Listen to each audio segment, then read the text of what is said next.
Supreme court की संविधान पीठ ने 6-1 के बहुमत से फैसला दिया है कि राज्यों को आरक्षण के लिए कोटा के भीतर कोटा बनाने का अधिकार है। यानी कि राज्य सरकारें अनुसूचित जाति और अनुसूचित जनजाति श्रेणियों के लिए सब कैटेगरी बना सकती है ताकि सबसे जरूरतमंद को आरक्षण में प्राथमिकता मिल सके। राज्य विधानसभाएं इसे लेकर कानून बनाने में सक्षम होगी।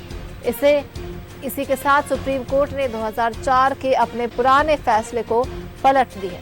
हालांकि कोर्ट का ये भी कहना था कि सब कैटेगरी का आधार उचित होना चाहिए। उदाहरण के लिए सीवरेज की सफाई और बुनकर का काम करने वाले ये दोनों जातियां एससी में आती है, लेकिन इस जाति के लोग बाकियों से अधिक पिछड़े रहते हैं। इन लोगों के उत्थान के लिए राज्य सरकारें SC/ST आरक्षण का वर्गीकरण कर अलग से कोटा निर्धारित कर सकती है। कोर्ट का कहना था कि ऐसा करना संविधान के आर्टिकल 341 के खिलाफ नहीं है। कोर्ट ने यह साफ कहा था कि सुप्रीम कोर्ट के भीतर किसी एक जाति को 100% कोटा नहीं दिया जा सकता है। इसके अलावा सुप्रीम कोर्ट में शामिल किसी जाति का कोटा तय करने से पहले उसकी हिस्सेदारी का पुख्ता डेटा होना चाहिए।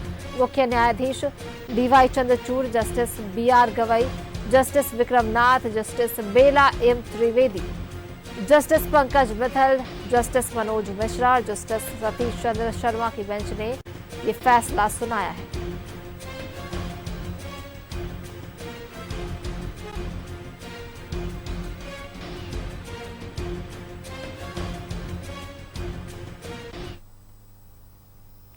ये फैसला देश भर में विवाद का विषय बना हुआ है। विरोध करने वालों का मानना है कि इससे आरक्षण व्यवस्था के मौलिक सिद्धांतों पर प्रश्न चिन्ह लग गया है। कई संगठनों ने इसे आरक्षण नीति के खिलाफ बताया है। उनका कहना है कि इससे आरक्षण की मौजूदा व्यवस्था पर नेगेटिव प्रभाव पड़ेगा और सामाजिक न्याय की धारणा कमजोर हो जाएगी। विरोध करने वालों का तर्क है कि अनुसूचित जाति और जनजाति को ये आरक्षण उनकी तरक्की के लिए नहीं बल्कि सामाजिक रूप से उनके साथ हुई प्रताड़ना से न्याय दिलाने के लिए है। तर्क ये भी अस्पृश्यता यानी छुआछूत के भेद का शिकार हुई इन जातियों को एक समूह ही माना जाना चाहिए। वे इसे आरक्षण खत्म करने की साजिश बता रहे हैं। भारत बंद का मुख्य उद्देश्य सुप्रीम कोर्ट के फैसले को चुनौती देना और इसे वापस लेने की मांग करना और सरकार पर दबाव डालना है।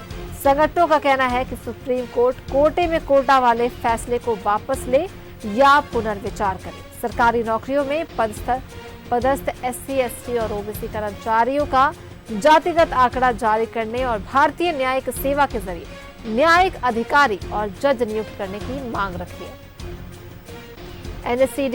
NACDAOR का कहना है कि सरकारी सेवाओं में SC/ST OBC कर्मचारियों के जाति आधारित डेटा को तत्काल जारी किया जाए ताकि उनका सटीक प्रतिनिधित्व सुनिश्चित किया जा सके। समाज के सभी वर्गों से न्यायिक अधिकारियों और जजों की भर्ती के लिए एक भारतीय न्यायिक सेवा आयोग की भी स्थापना की जाए ताकि हायर जुडिशरी में SC/ST और OBC श्रेणियों से 50% प्रतिनिधित्व सुनिश्चित किया जाए।